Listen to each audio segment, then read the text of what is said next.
Again welcome dear students. Biology online learning platform के साथ आपका नेक्स्ट टॉपिक है पादपों में परागण,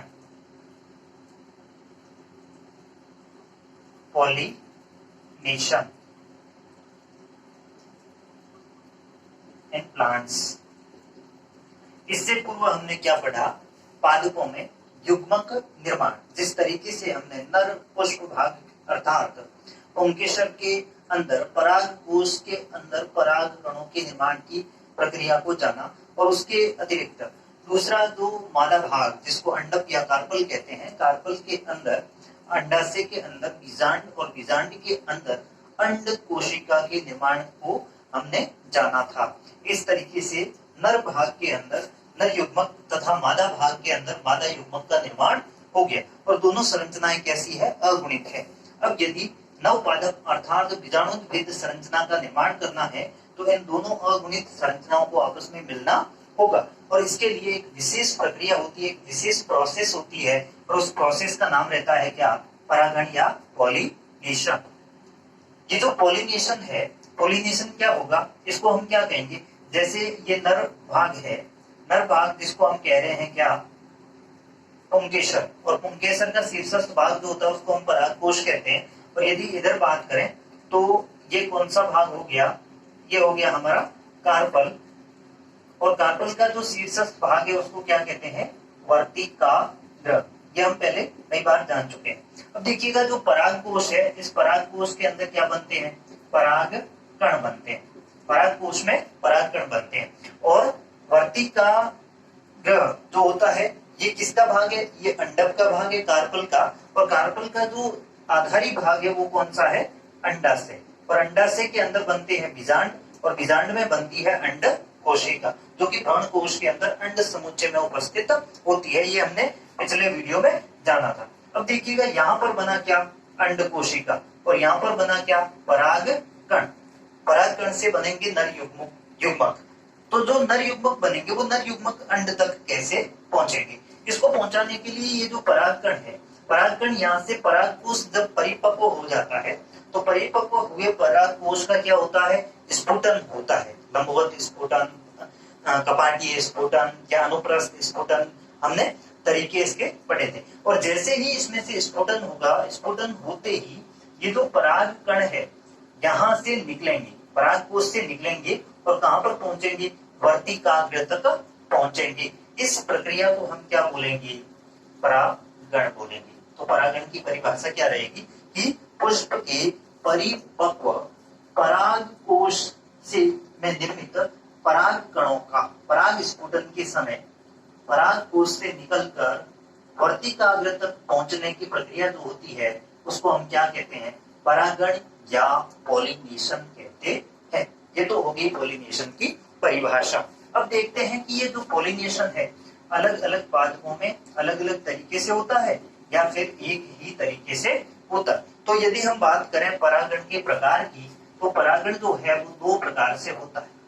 मोटे तौर पर यदि हम देखें परागण कितने प्रकार से होता है? दो प्रकार से होता है। कौन कौन से प्रकार है उसको हम देखते हैं। इसका जो पहला प्रकार है वो क्या है? स्वपरागण। स्वपरागण जिसको कह रहे हैं सेल्फ पॉलिनेशन।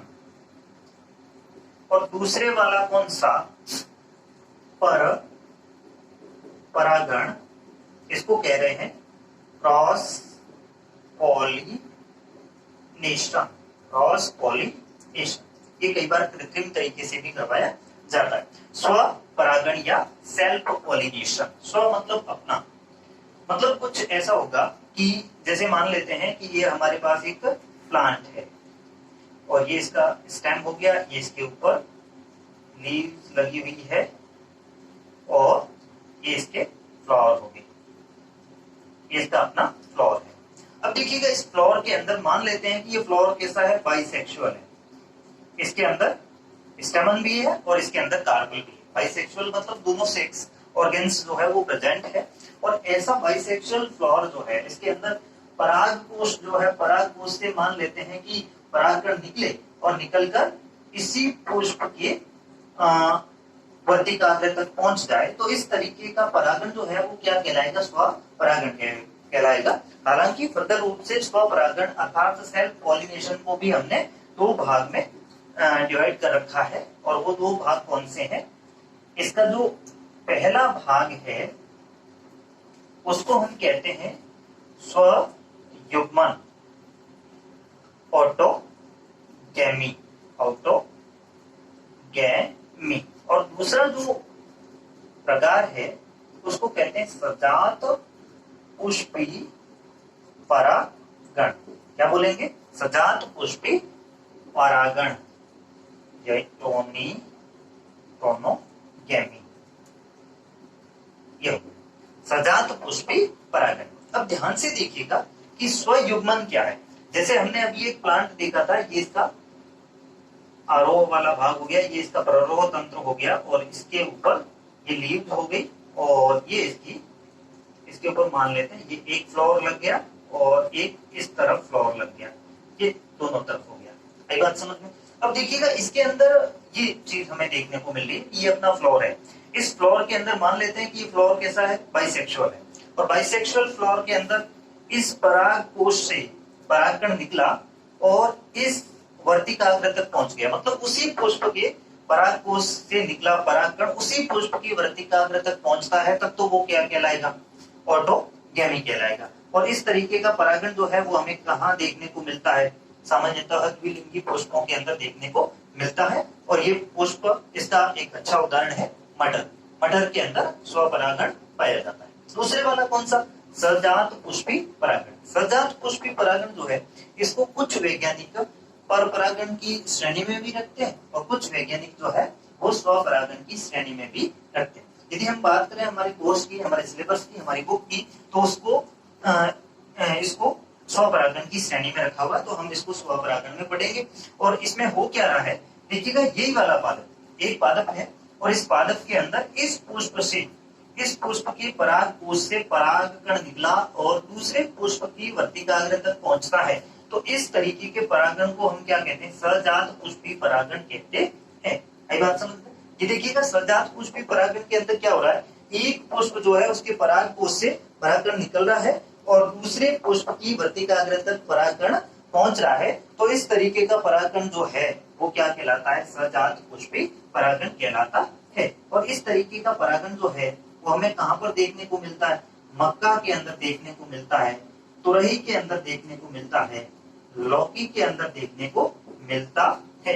अब ध्यान से देखिएगा इस प्रकार का परागण कब हो सकता है? सामान्यतः ऐसा, यदि हम तुरही और लौकी की बात करें तो ये ऐसे पादप है जो कि पादप तो कैसे हैं?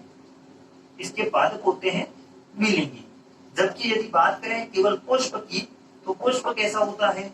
एक लिंगी होता है। ऐसा कैसे हो सकता है? एक ही पौधे के ऊपर ऐसे पुष्प होते हैं, एक स्टेमिनेट होगा और दूसरा पिस्टिलेट होगा। मान लेते हैं कि ये स्टेमिनेट है, तो दूसरे वाला कैसा है? पिस्टिलेट है। स्टेमिनेट हम उसको बोलेंगे जिसके अंदर नर संरचना उपस्थित है, और पिस्टिलेट उसको बोलेंगे जिसमें मादा संरचना उपस्थित है। इसमें मादा संरचना उपस्थित, इसमें नर संरचना उपस्थित। अब इसमें पराग कोश से परागकण निकलेगा और कहां पर पहुंचेगा? इस मादा संरचना के वर्तिकाग्र तक पहुंचेगा, तो ये परागण जो है ये क्या कहलाएगा? सजात पुष्पी परागण कहलाएगा। तो ये हो गया हमारा स्व परागण की बात। अब देखते हैं पर परागण, क्रॉस पॉलिनेशन। क्रॉस पॉलिनेशन क्या है? मतलब ऐसा हो कि किसी एक पादप के पुष्प से परागकण निकले और उसी जाति के किसी दूसरे पुष्प के वर्तिकाग्र तक उसका परागकण पहुंच जाए, तो इस तरीके का परागण जो है वो क्या कहलाएगा? पर परागण कहलाएगा। जैसे ये एक पादप नंबर 1 है और यहाँ पर एक पादप नंबर 2 है। इस तरीके से दूसरा पादप है और इसके ऊपर एक फूल लगा हुआ है। अब देखिएगा ये दोनों पादप एक ही जाति के हैं।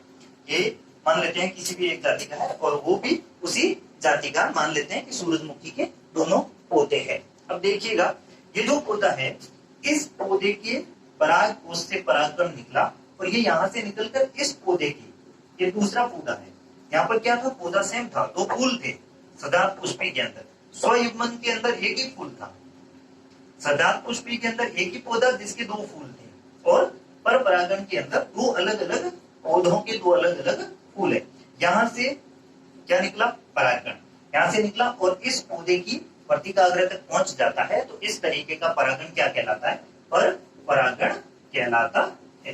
क्लियर है? अब देखिएगा यहाँ पर हमें उदाहरण यदि हम देखें तो ऐसा सूरजमुखी के अंदर देखने को मिलता है, ऐसा कपास के अंदर हमें देखने को मिलता है, ऐसा हमें अंगूर के अंदर देखने को मिलता है। अनेक पादप ऐसे हैं जिनके अंदर पर परागण जो है वो देखने को मिलता है। पर परागण जो होता है वो प्राकृतिक रूप से भी होता है और इसको कृत्रिम रूप से भी करवाया जाता है, क्योंकि अच्छी नस्ल के पौधे प्राप्त करने के लिए हमें क्या करना पड़ता है? उसका पर परागण करवाया जाता है। जैसे आनुवंशिकी प्रयोग जब किए थे ग्रेटर जॉन मेंडल ने, तो उन्होंने पर परागण करवाया था। अब देखते हैं कि जो स्वपरागण होता है उसके लिए और पर परागण के लिए अनुकूलता क्या है। मतलब ऐसा क्या होता है जो होने पर स्वपरागण होगा और दूसरे जो फीचर्स है वो होने पर परागण होगा, तो हम क्या बोलेंगे कि स्वपरागण के लिए अनुकूलता। अनुकूलता पहले हम किसके लिए देखें? एडेप्टेशन स्वपरागण के लिए। स्वपरागण के लिए, स्वपरागण के लिए सबसे पहली अनुकूलता जो है वो क्या है? उभयलिंगता। क्या है? उभयलिंगता। उभयलिंगता मतलब बाइसेक्सुअलिटी।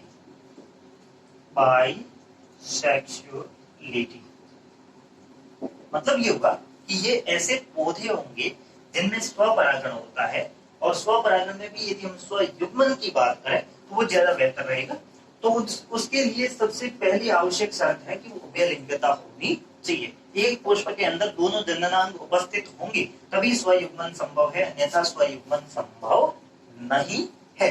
तो क्लियर हुई बात? तो यहाँ पर क्या है कि दोनों पुष्प के अंदर दोनों लिंग उपस्थित। आई बात समझ में?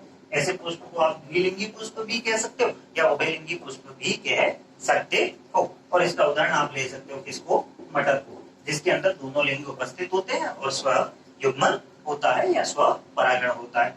दूसरा क्या है? समकाल परिपक्वता। समकाल परिपक्वता जिसको कहते हैं होमोगैमी।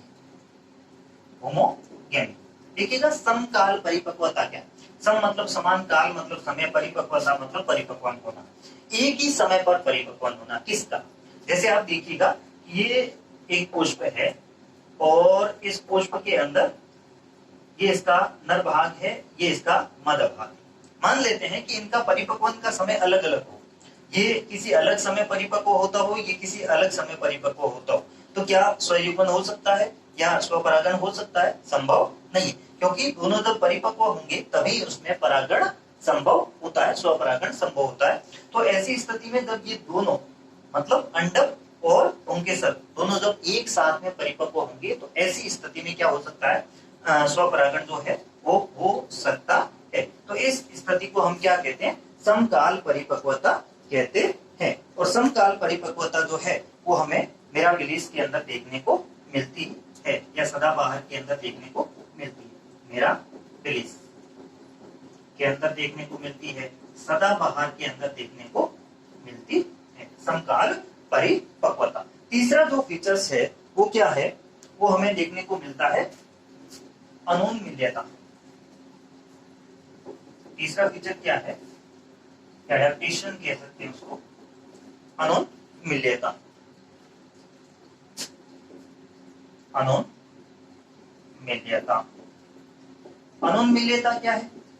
अनुन्मील्यता का मतलब हो गया कि कुछ ऐसे पुष्प होते हैं जिनके अंदर हमें देखने को मिलता है कि वो पुष्प जो है पूरे समय तक बंद रहता है, अंत तक बंद रहता है, पुष्प खुलता नहीं है, उसके जो दलपुंज वगैरह है वो पूरे बंद रहते हैं और बाकी के जो भाग है वो इसके अंदर ही रहते हैं। द्विलिंगी पुष्प है, जायांग जो है वो इसके अंदर रह गया, उमंग जो है इसके अंदर रह गया और पुष्प पूरा बंद है। यदि पुष्प पूरे समय तक बंद रहे तो इस स्थिति को हम क्या कहते हैं? अनुन्मील्यता कहते हैं। और अनुन्मील्यता जब होगी तो इसमें केवल और केवल क्या संभव है? केवल स्वपरागण परागण ही संभव है, पर परागण की कोई संभावना नहीं बनती है। और इस तरीके की अनुमिलियता हमें देखने को मिलती है इसके अंदर पौधा होता है वायोला उसके अंदर और तनपोवा के अंदर देखने को मिलती है।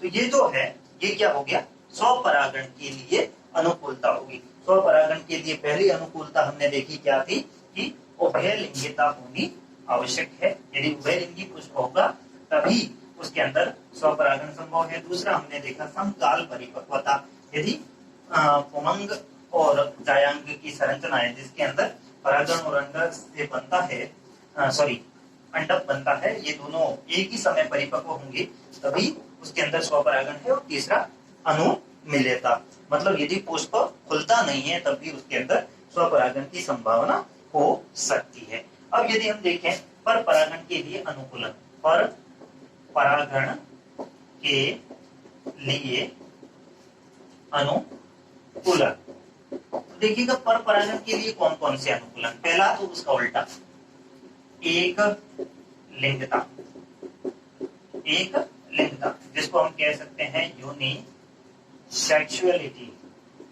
यूनिसेक्सुअलिटी मतलब पुष्प के अंदर केवल एक ही लिंग उपस्थित है, चाहे वो नर जननांग है चाहे वो मादा जननांग है। तो इस स्थिति को हम क्या कहते हैं, यूनिसेक्सुअलिटी कहते हैं। उसके अंदर केवल और केवल एक ही लिंग उपस्थित है। तो ऐसी स्थिति में क्या होगा, पर परागण ही होगा। Clear sir. दूसरी चीज जो है उसको हम कह सकते हैं भिन्न काल परिपक्वता। क्या कहेंगे, भिन्न काल परिपक्वता। भिन्न काल परिपक्वता का मतलब हो गया कि पुष्प जो है उसके अंदर हमें देखने को मिलेगा कि पुष्प के अंदर जो नर जननांग है या मादा जननांग है उनके परिपक्व होने का काल जो है वो भिन्न होगा, अलग अलग काल होगा।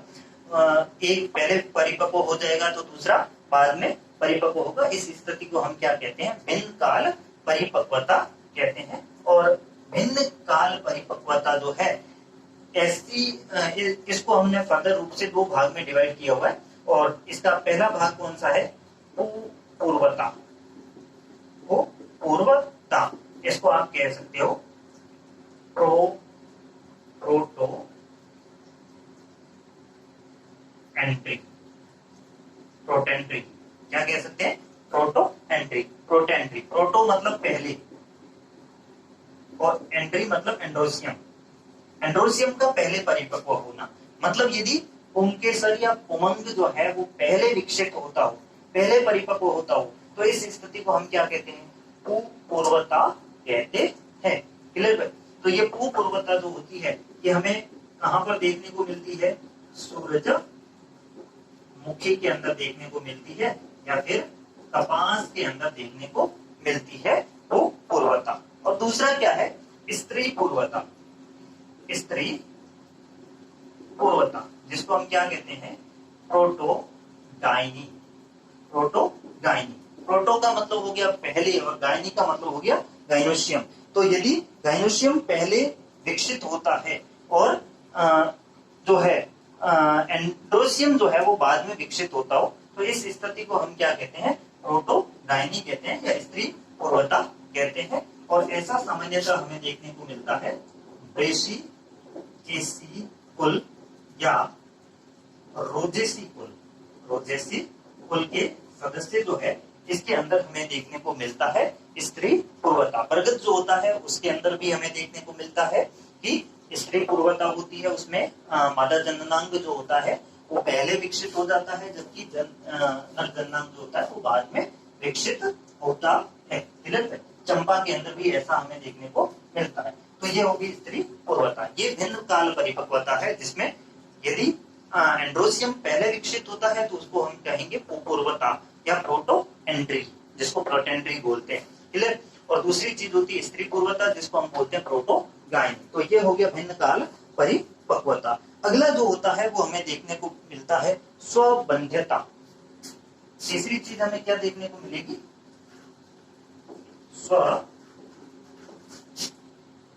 तीसरी स्वबंध्यता,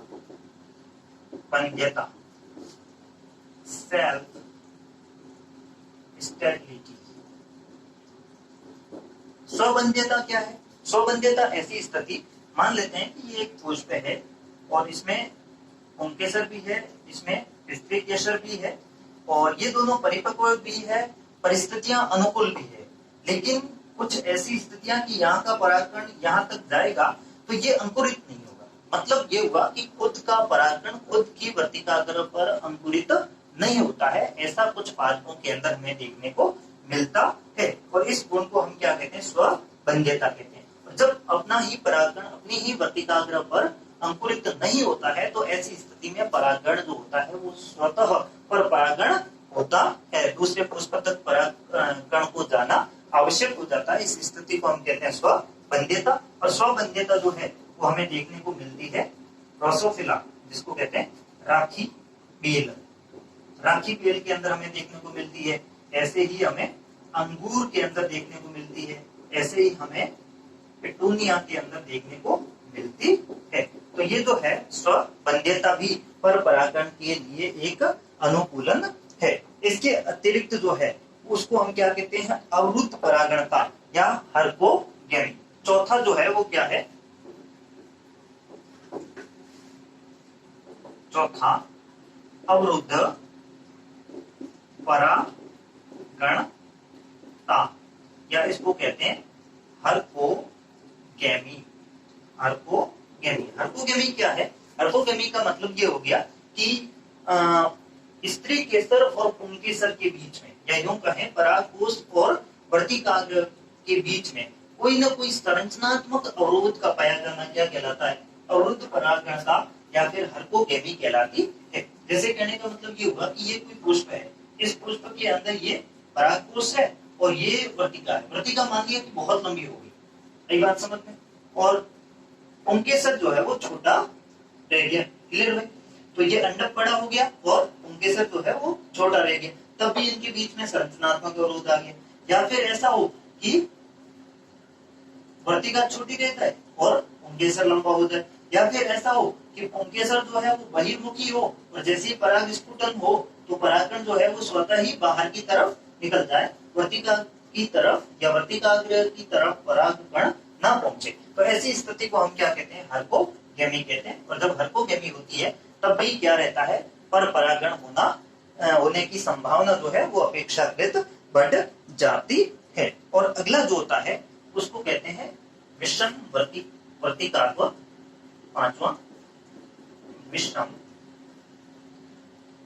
वर्तिकात्व,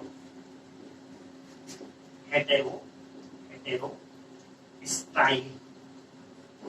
क्या होता है? हेटेरोस्टाइल का मतलब ये हुआ कि एक पौधा होता है जिसका नाम होता है प्रिमूला। इस प्रिमूला के अंदर दो प्रकार के पुष्प पाए जाते हैं। पहले प्रकार का पुष्प ऐसा होता है जिसमें वर्तिका बहुत लंबी और पुंकेसर छोटा, मतलब अंडक लंबा और पुंकेसर छोटा है। दूसरा पुष्प ऐसा होता है जिसके अंदर पुंकेसर लंबा और स्त्री केसर छोटा होता है। इस तरीके की स्थिति जो होती है उसको हम क्या कहते हैं? विषम वर्तिकात्व कहते हैं। और विषम वर्तिकात्व होने पर भी पर परागण की संभावनाएं बढ़ जाती है। तो हमने देखा पर परागण के लिए कौन कौन से अनुकूलन है। पहला है एक लिंगता, मतलब किसी एक लिंग का उपस्थित होना। दूसरा भिन्न काल परिपक्वता। भिन्न काल परिपक्वता का मतलब हो गया कि स्त्री केसर और पुंकेसर के परिपक्व होने का समय पृथक पृथक होना। यदि पुंकेसर पहले परिपक्व होता है तो उसको हम क्या कहते हैं? पूर्वता कहते हैं, प्रोटो एंट्री कहते हैं। और यदि स्त्री केसर पहले परिपक्व होता है तो उसको हम क्या कहते हैं? प्रोटोगायनी कहते हैं। उदाहरण हमने पहले देख ली। अगला है स्वबंध्यता, सेल्फ स्टेरिलिटी। मतलब ये हो गया कि खुद के परागकोश से निकला परागकण जो है खुद की वर्तिकाग्र पर अंकुरित ना होना क्या कहलाता है? स्वबंध्यता कहलाता है। उदाहरण हमने देखे थे। अगला है अवरुद्ध परागणता या हर्कोगेमी। हर्कोगेमी का मतलब हो गया कि खुद ही के पुष्प जो है उसमें परागकोश और वर्तिकाग्र के बीच में कोई ना कोई संरचनात्मक अवरोध पाया जाना। और अगला जो है वो है विषम वर्तिकात्व या हेटेरोस्टाइलिटी, जो कि प्रिमूला के अंदर हमें देखने को मिलती है। ये किसके लिए अनुकूलन होंगे? पर परागण के लिए अनुकूलन होंगे। अब पर परागण की कुछ विधियां हैं, उनके बारे में हम देखते हैं।